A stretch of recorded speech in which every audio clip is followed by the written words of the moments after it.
Mau diperhatikan anak-anak.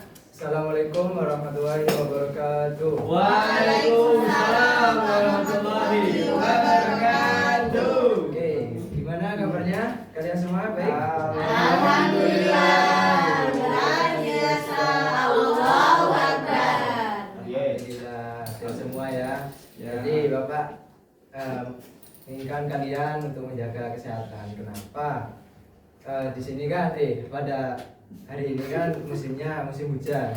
Ya, musim hujan kan bisa menyebabkan penyakit juga.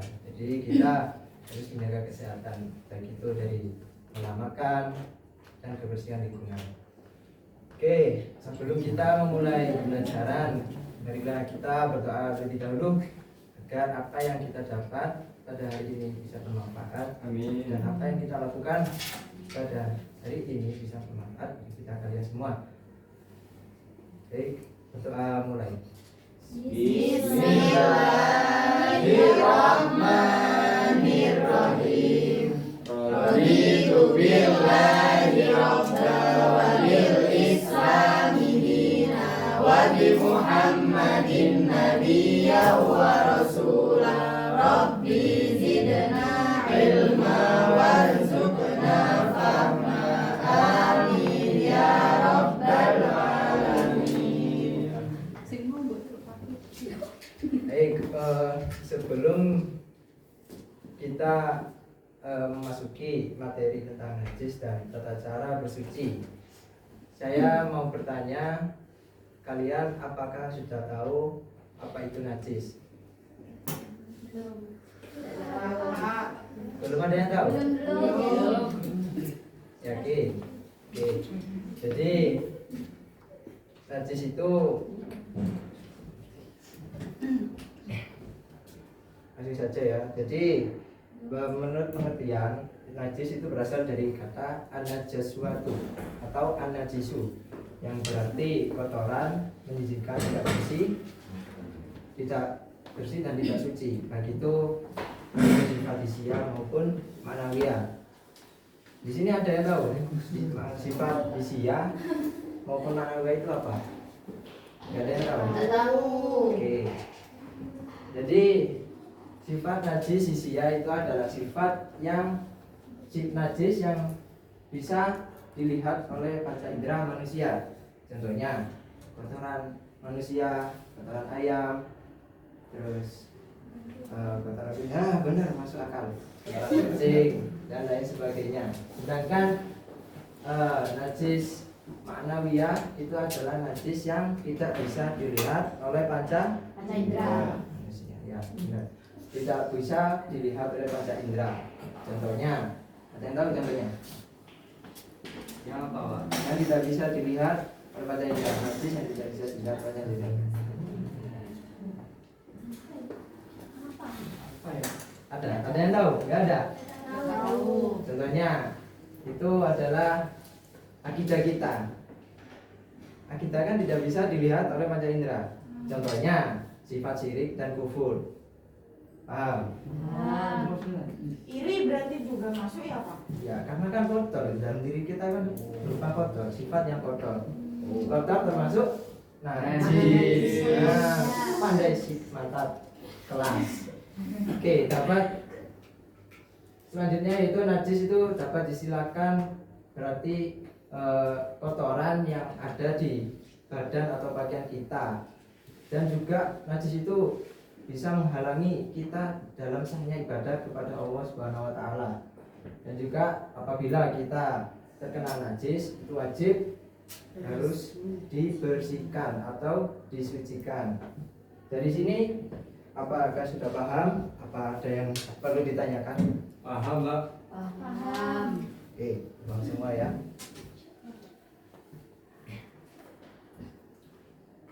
Selanjutnya yaitu dasar hukum perintah bersuci. Jadi bersuci ini mempunyai kedudukan penting dalam kehidupan manusia, karena bersuci karena ibadah itu dilakukan dalam keadaan suci. Dan di sini sudah dijelaskan pada surat Al-Baqarah ayat 222.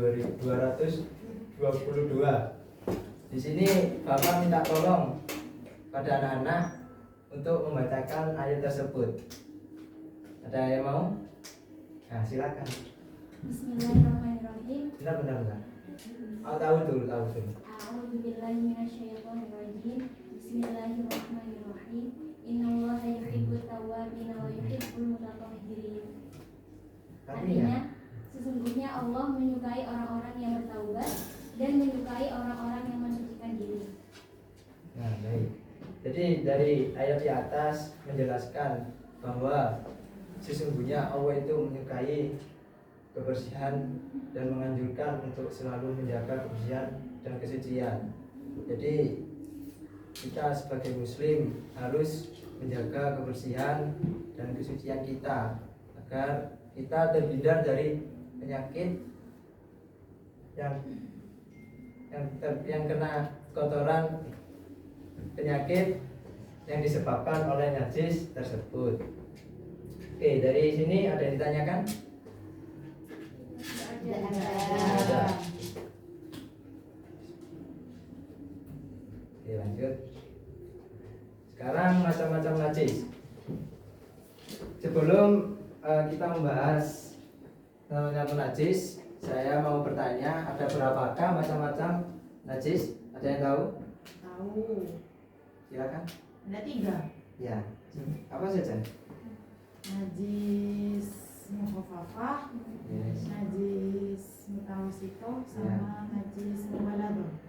Ya, bagus. Jadi macam-macam najis itu ada 3. Yang pertama najis mukhafafah, yang kedua najis mutawasito, yang ketiga najis mubalaghah.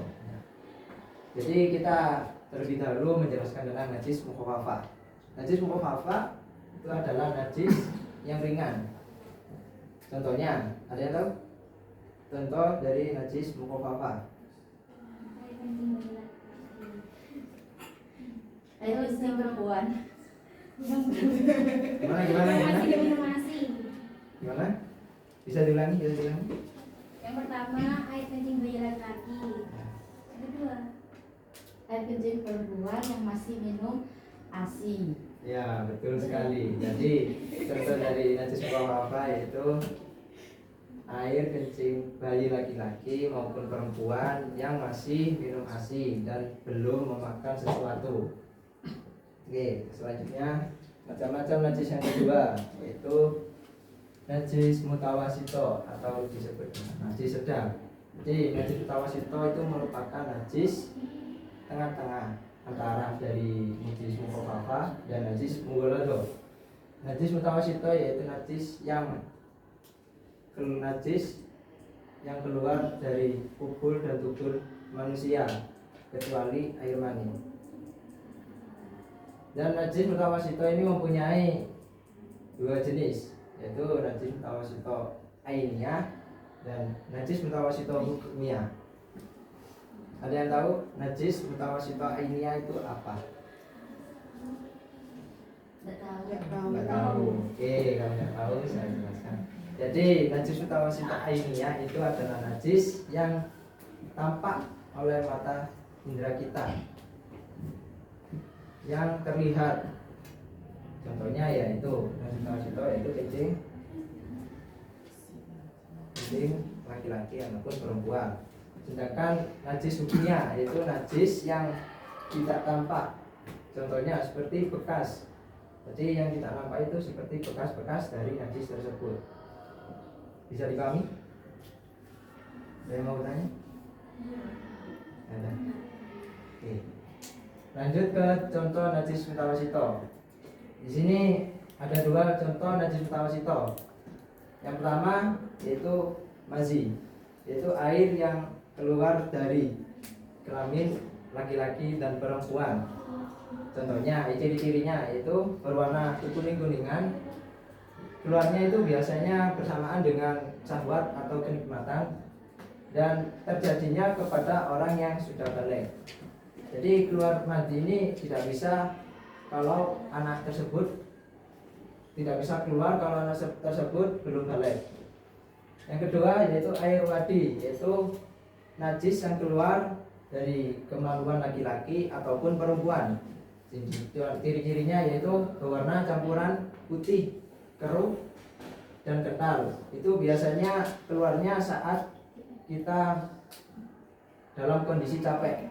Jadi saat kita misalkan kita habis angkat-angkat beban atau angkat barang-barang yang berat, itu bisa terjadi keluarnya air wadi. Oke, dari sini ada yang bisa ditanyakan atau belum paham? Lanjut.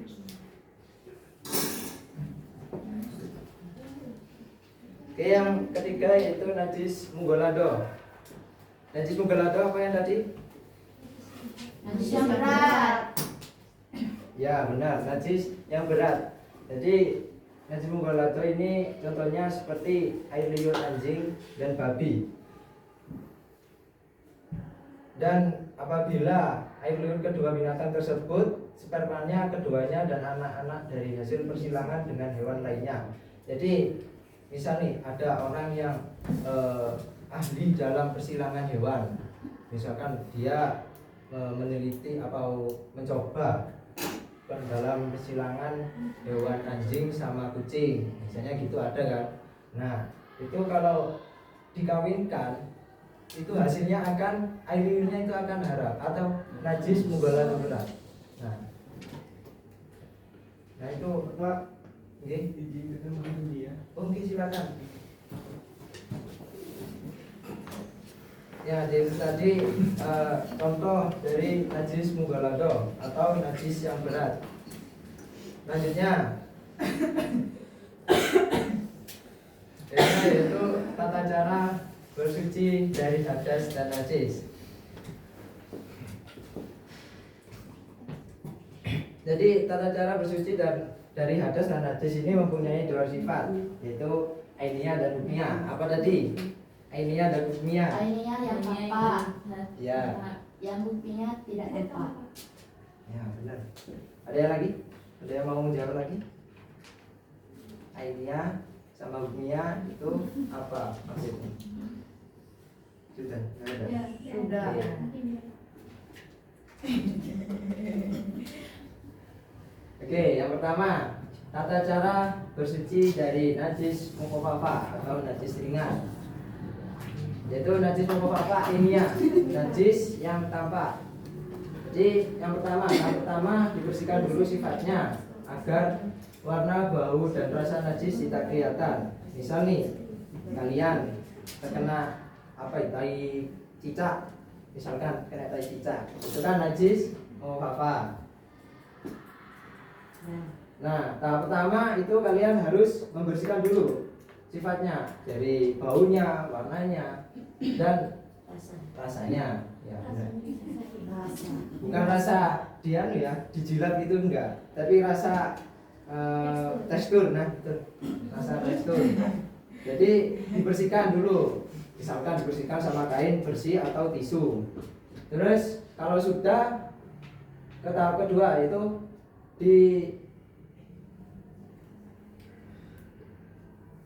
kemudian air suci dan mensucikan dipercikan di tempat yang terkena najis. Misalkan kalau sudah menjalankan tahap yang pertama, kalian ambil air secukupnya untuk membersihkan najis tersebut. Cukup dipercikan aja atau dicipratkan, dan air itu tidak disyaratkan untuk mengalir. Oke, dari sini paham? Paham. Oke. Yang tahap ketiga itu dikiringkan dengan kain atau benda yang lain yang harus suci. Contohnya biasanya kalau di sini kan nggak pakai kain ya, pakainya tisu. Nah itu bisa juga untuk mengeringkan hasil yang dibersihkan air tersebut. Yang kedua yaitu tata cara najis mukhaffafah yang hukmiyah. Nah pertama yaitu tempat atau benda yang terkena najis dilingkari terlebih dahulu untuk memastikan pembersihan air secara tepat.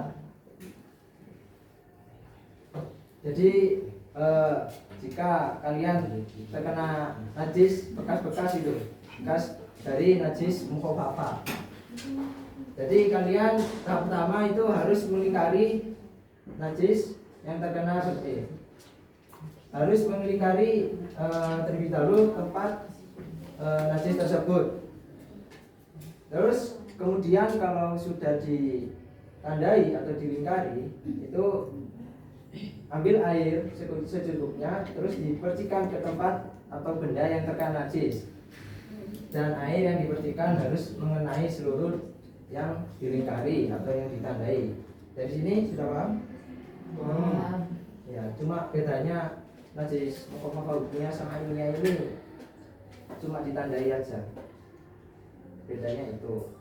Tahapannya sama, tapi yang berbeda itu mia ditandai, kalau ilmiah tidak ditandai. Karena kalau mia itu bekas, soalnya bekas, takutnya keliru membersihkan, jadi salah membersihkan najis tersebut. Yang selanjutnya yaitu najis mutawasito atau najis sedang. Najis mutawasito, tata cara bersucinya yaitu yang pertama dibersihkan dulu sifatnya agar warna, bau, dan rasa najis tidak kelihatan. Jadi sama seperti najis mukhafafah tahap pertama. Yang kedua yaitu kemudian air suci mensucikan dialirkan di tempat yang terkena najis dan air disyaratkan mengalir.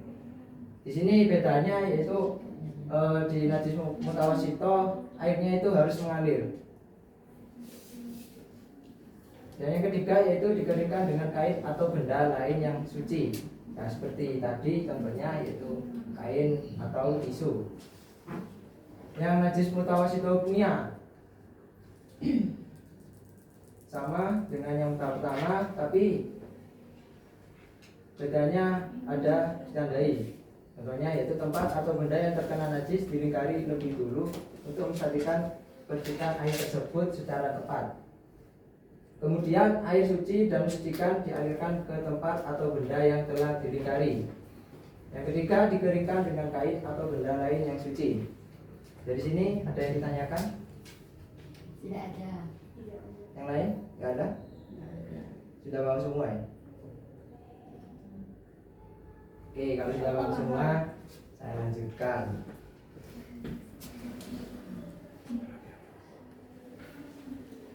Yang terakhir yaitu najis mughalladho atau najis yang berat. Najis mughalladho, tata cara najis, cara bersuci dari najis mughalladho yang sifatnya ainiyah. Tahap pertama yaitu dibersihkan dulu sifatnya, sama seperti najis mutawasito dan najis mukhafafah. Yang kedua, menyiramkan air hingga mengalir ke tempat atau benda yang terkena najis sebanyak 7 kali dan dicampurkan dengan debu yang suci. Jadi tahap kedua ini, jika kalian kena air liur anjing, kalian harus membasuh dengan air yang suci sebanyak 7 kali dan juga harus dicampur dengan debu yang suci. Kalau tidak ada debu bisa menggunakan pasir kering, tapi pasirnya harus suci. Dan yang terakhir yaitu najis mughalladho nia. Tempat atau benda yang terkena najis dilingkari, sama seperti yang tadi najis mukhafafah sama najis mutawasito. Dilingkari terlebih dahulu bekas najis tersebut. Terus tahap yang kedua, lakukan dengan cara yang sama dengan penyucian najis mughalladho ainiyah. Dari sini ada yang ditanyakan atau sudah paham?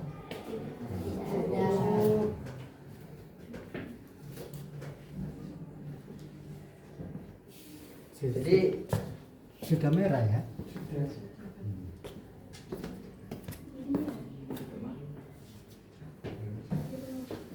Oke, itulah tadi pembelajaran tentang tata cara najis dan tata cara bersuci. Jadi dapat disimpulkan bahwa kita harus selalu membersihkan diri, baik itu badan ataupun lingkungan, sebab kebersihan itu sebagian dari iman. Dan juga jika kita bersih, kita akan terhindar dari segala penyakit, dan juga kita dapat manfaat dari kebersihan yang kita lakukan. Oke, sekian itu dari penjelasan dari Bapak. Mohon maaf apabila ada salah kata dan kurang berkenan. Akhiran ihdinas siratal mustaqim. Assalamualaikum warahmatullahi wabarakatuh. Waalaikumsalam warahmatullahi wabarakatuh. Oke, tetap duduk di situ ya. Tetap duduk di situ, kemudian langsung debriefing. Asal diceritakan sebelum pas pelaksanaan, kemudian selesai. Coba saudara ceritakan. Jadi ini sesuai dengan ekspektasi saya, karena saya pas membuka itu ada suatu kata pengantar, yaitu pengantar pada bulan puasa ini, karena keterbatasan waktu saya hilangkan, dan juga saya pilihnya ada jargon gitu biar kalian semangat saat melakukan pembelajaran. Karena mungkin efek dari grogi atau ngeblank ya. Terus ini ada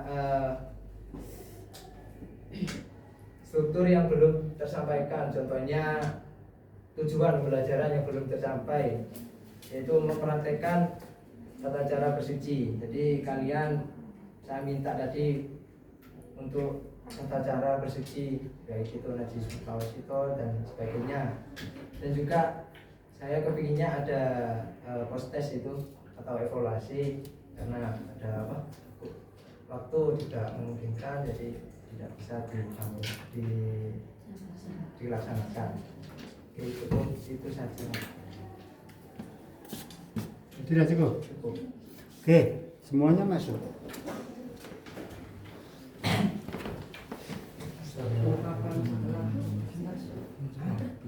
Wes enek. Kamu kasih kursi.